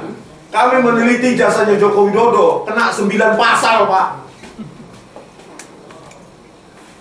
Kalau kumulatif itu bisa berapa puluh tahun kami. Kok lembaga begini besarnya Komnas HAM diam? Adalah kena ancaman 12 tahun, ada 8 tahun, ada 6 tahun, ada 4 tahun. Itu total berapa itu kalau kumulatif? 30 tahun. Hanya karena si Joko Widodo ini punya ijazah palsu kok kami mau dipenjarakan di Indonesia ini. Kami akan laporkan ini ke lembaga HAM dunia kalau lembaga HAM Indonesia ini biar dicoret ini, negara ini memang tidak menghargai hak-hak asasi peneliti. Sudah. Kita sudah gitu laporkan amnesti. Kok diam gitu loh? Bapak nggak tahu, coba baca itu pasal-pasal itu. Masa itu dipakai untuk kami dan lembaga-lembaga seperti ini diam? Super body kali polisi, gak ada yang bisa speak up untuk mengkritik mereka kecuali Rismond, Roy Suryo, dan Tifa. Kami gak digaji negara itu. 9 pasal Pak. Ini negara apa ini? Semua diterima adalah penghasutan. Ya Tuhan. Kalau Anda terhasut karena Anda ijazah palsu gitu. Kalau enggak, pasti kami dipanggil baik-baik minum kopi. Ayo ketemu di Kuningan misalnya. Di kafe ini loh Mon, ini Roy, ini Tifa, oke ya. Udah jangan ribut. Kalau dia nggak terhasut, kalau ijazahnya asli, udahlah Pak. Bagaimana Bapak memiliki kanal-kanal di Komnas HAM, ya, bertemu dengan anggota DPR, bicarakan, bertemu dengan Presiden Prabowo, bicarakan, ini sudah telak, sudah tidak bisa dibantah. Apakah anak manusia ini mau dikorbankan lagi? Keterlaluan negara ini membiarkan kami seperti tanpa pengawalan, tanpa pembelaan sama sekali. Ini negara apa sih ini? Sudah jelas dan semua bermain diam. Media pun kalau nggak ada YouTuber, nggak ada kami, nggak berani nih mengupas ini media mainstream. Setelah sekarang publik sudah rame, ya, mengetahui bukti-bukti baru ikutan. Jadi kalau kita nggak bisa lagi berharap pada lembaga-lembaga lembaga-lembaga independen ini, maka ayolah kita bubarkan. Nggak ada gunanya. Ya kan, kalau kami sampai di penjara menyuarakan ini, dan kami dari buku itu generasi ke depan akan melihat betapa bobroknya penegakan hukum. Bukan hanya di rezim Joko Widodo, ternyata di rezim Prabowo Subianto juga nggak ada perubahan. Kalau sampai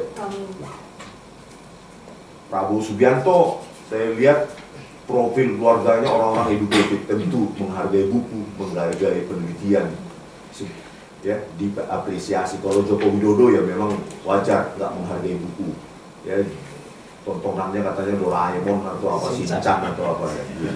Jadi kalau Prabowo Subianto kan keluarganya juga, Prabowo Subianto juga orang-orang educated, tentu ya menghargai produk-produk akademik, gitu Pak ya. Gitu ya. Jadi kami harapkan ini bukan tempat curhat aja. Jadi benar bahwa ada nanti konvers tentang kami. Oh, kami akan mengajukan RDP. Kami ini sudah bertemu Prabowo Subianto membicarakan ini. Kalau Bapak ingin soft file dari saya akan kasih. Ya, gitu. Pak, sedikit ya Pak. Oke, makasih Pak. Ya. Ini kan 2 kali Pak, kami bertemu di Komnas HAM ini ya. Jadi 3 bulan yang lalu kami juga pernah di sini. Kemudian diterima oleh staf-staf saja, analis ya. Itu pada saat itu awal itu baru laporan polisinya Joko Widodo. Kenapa kami mengadu ke sini? Karena kami mendapatkan teror, intimidasi, bahkan sampai keluarga kami. Itu yang kami laporkan. Ya, Bapak Rismon, mobil keluarga dihancurkan, saya, anak-anak saya diteror sampai ke kos, diancam oleh juru tikam. Ban disayat, ban mobil disayat, kaca mobil dipecahkan. Nggak ada hak asasi manusia di Indonesia ini. Nah, itu tidak ada tindak lanjutnya dari Komnas HAM. Katanya katanya analis yang bertemu dengan kami akan laporkan kepada komisioner yang kebetulan hari ini tidak ada. Tetapi sampai 3 bulan sekarang kami dikriminalisasi oleh termul-termul, difasilitasi sama polisi, padahal kami sama sekali tidak melakukan tindak pidana apapun. Ya, nah ini kami kedua bertemu Bapak Komisioner, alhamdulillah Pak Prabianto. Yang harapan kami ini sekarang Pak, ini rakyat tuh ada di belakang kami Pak. Riset, ini riset bukan cuma sekedar survei lembaga, riset algoritma menyatakan 93% rakyat percaya ijazah Jokowi palsu. Dan mohon maaf Pak, dari 12 orang yang dilaporkan ini punya masa besar Pak, influencer Pak. Oke Bu. Ya, jadi jadi saya mohon sekali ini yang saya mohon Pak, Komnas HAM bicara dengan Pak Presiden. Kami sangat ingin menjaga agar tidak terjadi kerusuhan Pak, agar tidak terjadi kerusuhan, itu yang kami jaga sekarang. Kami nggak peduli deh keluarga kami, udah kalau Komnas HAM nggak bisa melindungi keluarga kami, udah kami lindungi keluarga kami sendiri. Tapi ini sekarang kami mohon Komnas HAM melindungi rakyat, melindungi negara Pak. Itu, dan Komnas HAM punya akses langsung kepada Pak Presiden. Jadi kami mohon gunakan Pak akses itu. Terima kasih Pak Prabianto. Baik, betul Pak. Saya kira waktu ya. Jadi sebenarnya semua permasalahan ini sebenarnya sudah kami catat juga ya. Tinggal permasalahannya ini kan Bapak Ibu sebagai pengadu lah istilahnya ya. Di SOP kami itu sebenarnya mengendaki supaya ada kelengkapan persyaratan pengaduan. Kami kemarin pertama dari dulu sudah. Gimana? KTP lengkap. Sudah ada semua. Oh, artinya ini kan sudah dalam sistem. Ya, kebetulan waktu itu mungkin tidak langsung diterima oleh komisioner. Jadi atensinya kayaknya masih belum belum maksimal memberikan atensi atas aduan bapak-bapak ya. Untuk itu hari ini kebetulan saya yang menerima. Siap. Ya. Saya akan memberikan atensi dan saya akan bicarakan dengan komisioner lain. Karena di Komnas HAM itu mekanismenya adalah kolektif kolegial. Ya. Jadi nanti saya akan pertanyakan kasus ini, kemudian kita akan tentukan langkah-langkah apa yang harus kita lakukan atas dasar aduan ini, kan gitu ya. Jadi beruntunglah Bapak Ibu sekarang ketemu saya, sehingga artinya saya akan bisa memberikan atensi dan akan koordinasikan dengan komisioner yang lain. Ya, itu. Dan satu lagi yang ini saya sampaikan, bahwa ini masalah hukum, tentunya Komnas HAM sangat menaruh perhatian khususnya dalam hal jurah prosesnya ya, jurah prosesnya. Artinya kita tetap akan mengawal rasa keadilan Bapak Ibu itu harus terpenuhi. Ya. Pak Prabianto, mohon ya, kami itu 3 bulan menanti acara ini. 3 bulan Pak. 3 bulan Pak. Dan mohon maaf Pak, Bapak Komisioner dan seluruh staf yang ada di Komnas HAM itu kami yang gaji Pak, dari uang pajak kami. Dan kami menunggu 3 bulan untuk bertemu Pak Komisioner. Tadi saya kecewa sekali dengan Bapak ini, mengatakan sudah mengarsipkan dan 14 Juli 2025, 1 bulan yang lalu Pak Komisioner belum ada satupun yang membaca surat kami. Ini keterlaluan. Kami sebagai orang yang menggaji bapak-bapak semuanya, menggaji orang segedung ini, kami protes. Karena itu mohon Bapak sabar. Bapak sabar menanti semua yang ada di ruangan ini mengadukan apa yang ingin mereka adukan kepada Bapak. Jangan buru-buru. Iya, Pak. Yang penting kita bisa sholat. Ya, silakan Pak Rustam. Gini Bu Dokter, maksud saya kalau kita terlalu banyak mendengar, akhirnya kita nanti kehilangan fokus. Maksud saya sekarang apa sih yang diharapkan Bapak Ibu terhadap Komnas? Ini semua kan udah kami catat tadi. Ya.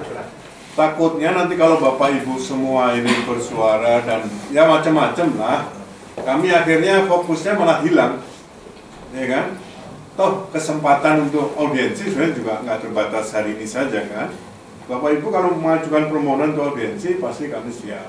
3 bulan Pak. Ya masalahnya nggak pernah ada juga informasi ke kami. Nah, kok bisa itu bagaimana kejadiannya itu staf-stafnya? Assalamualaikum warahmatullahi wabarakatuh. Saya salah satu terlapor Pak dari 12 itu. Saya dari TPU Pak. Kebetulan saya korlap ketika kita ke UGM dan ke rumah Jokowi, Pak.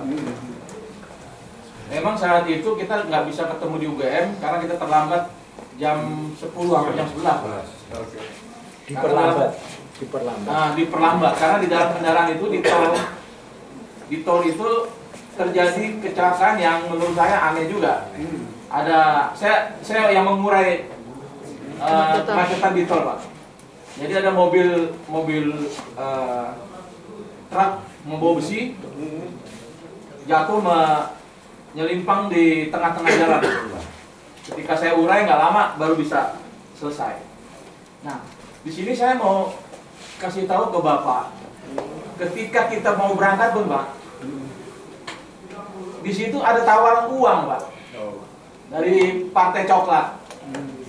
Ya, salah ibu ini dan suami ada rekamannya, Pak? Mungkin dia simpan WA-nya, Pak. Kalau ada, suaminya ibu ini. Kalau ada boleh disampaikan. Jadinya kita disuruh tidak boleh datang. Kalau bisa nggak usah datang ke sana mobil itu. Kita tawar 300 juta sampai 350 juta. Di sini kan kita lihat ada sesuatu yang ditakuti nih, Pak. Dan ini memang udah diatur gitu loh, Pak. Nah, dari kita juga dengar juga ada tawaran uang sekian miliar gitu ya. Akhirnya kan ditolak dengan kita dengan hadirnya kita ke sana. Di sini saya minta Komnas HAM juga melihat dari sisi itu. Berarti Jokowi ini udah mengarahkan semua institusinya gitu loh, Pak, untuk supaya ijazah ini tidak terbongkar. Nah, saya berterima kasih dengan Mas Roy, Bu Tifa, dan Bang Lismon yang awalnya kami nggak kenal gitu loh, Pak. Kami nggak kenal sama sekali, Pak. Dengan hadiran mereka kami bersyukur kepada Allah. Ada juga orang yang berani gitu loh, Pak. Seharusnya rakyat Indonesia, polisi terima kasih dengan Bapak Ibu ini. Jangan malah dikriminalisasi. Orang kayak gini langka, Pak. Mungkin 100.000 tahun lagi belum tentu ada. Iya, orang seperti ini yang berani. Harus dilestarikan loh ya. harus diawetkan. Artinya apa, Pak? Artinya Bapak sendiri nih yang punya jabatan komisioner belum tentu berani, Pak, untuk bongkar ini, Pak. Bapak terima kasih kepada kami, Pak. Ikut membantu ini kan suatu pahala besar gitu loh, membuat negara ini lebih bagus itu. Saya korlap di situ, Pak, saya paling muda, Pak, saat itu, Pak. 50 tahun itu paling muda, Pak, di mobil itu. Bapak bisa bayangkan perjuangan kami, Pak, nggak main-main, Pak. Jiwa raga kami siapin, Pak, dengan berisiko kita berhadapan-hadapan dengan termol, dengan Hercules pasukannya, dengan polisi. Di sekeliling UGM itu, Pak, tank-tank, Pak. Kayak kami siapa tuh? Nah, jadi saya berharap Komnas HAM betul-betul menjalankan tugasnya, Pak. Saya aktivis 98 juga, Pak. Jadi kita nggak takut lah kalau ditangkap-tangkap gitu. Tapi saya nggak mau ditangkap, Pak. Orang kita nggak salah, bagaimana, Pak? Yang harus ditangkap itu Jokowi, Pak. Itu zaman Jokowi. Maka saya selalu bilang adili Jokowi harus diadili.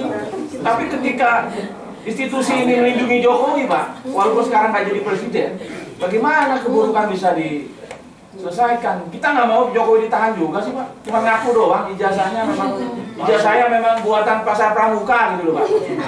Jadi satu hal, Pak, yang saya tambahkan, berdasarkan analisis Bang Roy tadi, diduga itu fotonya itu Dumatmo, Pak. Ya, Mas Roy ya? Setelah itu nggak lama, ponakan saya telepon saya, Pak. Om, ini Om, ini dikasih kirim fotonya. Ini Om, anaknya Dumatmo, teman saya. Dia mengakui itu foto bapaknya. Sampai hari ini, tapi ini agak ketakutan dia anak ini. Nah, artinya harus benar-benar Komnas HAM juga melihat itu, Pak. Saya bisa panggil orangnya. Ya, tapi bisa dijamin keamanannya tidak. Orang yang terus juga informasi yang saya dapat, Pak, ada kawan saya juga bilang kalau ijazah itu yang buat itu diduga ya, kalau saya bilangnya diduga dulu nih, tapi mereka dia sih nggak bilang diduga. Eko Sulistyo, KPUD Solo. bikinnya di Pasar Pramuka. Bikinnya sama siapa? Kalau dia manggilnya si Pak Imin. Pak Imin, bukan Pak Iman. Nama aslinya. Kok bisa tahu, saya bilang. Ya, saya boleh ikut-ikutan di situ kok. Bisa kita panggil orangnya, Pak. Kemarin saya ketemu Pak Iman, di Polda Metro Jaya, saya bilang, izin Bang Paiman, saya bilang, saya mau ngomong nih. Saya dapat informasi A1 bahwasanya ijazah itu yang bikin Eko Sulistyo. Kalau Pak Paiman nggak percaya, kita cari orangnya. Mukanya merah Pak, gelisah Pak. Para tapas juga nih, para kita mau cari kabur para tapas. Nah itu bisa acuan buat Bapak memanggil orang-orang yang saya sebutkan ini. Oke. Ya. Oke. Ya. Sebentar lagi Pak, izin Pak. Jangan iya doang gitu loh Pak. Insya Allah. Karena kata Ibu ini bilang, mohon maaf bapak-bapak ini digaji oleh keringat saya Pak, keringat kita semua. Bapak baju putih yang Bapak pakai ini, Bapak itu yang lengan panjang Bapak pakai itu hasil keringat rakyat. Jadi ini akan menjadi pertanyaan di alam kubur nanti. Jika Bapak ini digaji oleh rakyat, nanti berbuat apa untuk rakyat? Jangan malah mengalihkan isu hukum kayak yang lain-lain sehingga Jokowi tidak diadili, malah kami yang diadili. Kalau kami diadili, ketika kami keluar terbukti ijazah Jokowi palsu, Bapak saya tuntut. Tidak melindungi kami warga negara Indonesia gitu loh. Padahal Jokowi jadi presiden Pak, mohon maaf gara-gara kami aktivis-aktivis yang dulu berjuang 98 Pak. Itu kira-kira Pak. Cukup ya? Belum cukup lagi Pak. Untuk Bapak ini, Bapak jangan tahu-tahu Pak, saya serius ini. Kenapa data kami belum masuk? Gue mau di penjara. Jadi lu nggak layak, maaf. Kamu nggak layak terima gaji dari kami. Lebih baik besok kamu mundur. Data kan udah masuk tadi dalam. Masuk tapi kan nggak sampai. Artinya apa? Didiamkan gitu loh. Coba kalau ini terjadi pada kamu. Jangan senyum-senyum, ini masalah serius. Masalah keluarga saya, anak saya, dan masalah kami semua. Masalah bangsa ini. Siapapun yang ketika kami laporkan diam, artinya sama aja dengan Jokowi. Bisa dikatakan pendukung Jokowi. Jadi jangan dianggap kami kemarin cuma sekedar kasih muka aja Pak. Ini dipertaruhkan Pak, hidup saya, hidup kami semua. Iya. Ini masalah kita semua ya. Iya masalah rakyat. Masalah bangsa ini 10 tahun bahkan 1000 tahun ke depan Pak. Kira-kira seperti itu Pak. Mohon ini Pak dibantu kami ini untuk kepentingan Bapak juga, bukan kepentingan saya sebagai Bapak komisioner. Apakah Bapak berani atau mampu? Tapi saya yakin Bapak nggak berani. Kita buktikan Pak. Kalau kami nanti dipanggil jadi tersangka, masuk penjara, artinya Bapak tidak berfungsi dengan baik. Terima kasih. Wabillahi taufiq wal hidayah. Wassalamualaikum warahmatullahi wabarakatuh. Waalaikumsalam. Baik, Bapak sekalian, saya kira semua sudah kita catat ya. Dan tentunya sekali lagi saya ingin sampaikan bahwa Komnas HAM sebagai lembaga negara juga memiliki keterbatasan fungsi dan wewenang ya. Itu yang harus Bapak Ibu juga pahami begitu. Kami bukan lembaga penegak hukum seperti Kejaksaan Agung, Kepolisian atau KPK ya. Jadi kita kan nggak bisa manggil orang kemudian memaksakan untuk diperiksa, kan nggak mungkin juga ya. Itu yang harus Bapak pahami dulu. Namun demikian komitmen kami untuk mengawal proses hukum ini seadil-adilnya itu menjadi tugas kami, sebagaimana diamanatkan dalam undang-undang ya. Tapi sekali lagi Komnas HAM nggak punya kewenangan untuk usaha mengintervensi di dalam proses hukum yang saat ini berlangsung. Apa yang bisa kita lakukan, kita berikan pendapat, kita berikan pertimbangan, rekomendasi kan begitu ya. Tapi kita bukan penegak hukum yang bisa mengintervensi. Saya kira itu Bapak sekalian, terima kasih sekali atas kepercayaan dan amanah yang Bapak Ibu berikan kepada Komnas HAM. Dan sekali lagi insya Allah tentunya ini menjadi tugas kami untuk melaksanakan. Saya kira gitu dulu Pak ya. Sambil kita nanti ngobrol dalam ya. Komnas HAM harus komplain kenapa kami dikatakan terlibat di situ. Artinya nanti kami harus bicarakan dengan komisioner yang lain, 8 komisioner itu harus kita koordinasikan, ya kan? Supaya keputusan itu nanti dari Komnas HAM, bukan dari saya pribadi kan gitu, ya? Itu saja barangkali Bapak sekalian, saya akhiri. Wassalamualaikum warahmatullahi wabarakatuh. Selamat berjalan ke semua. Terima kasih ya. Luar biasa. Terima kasih.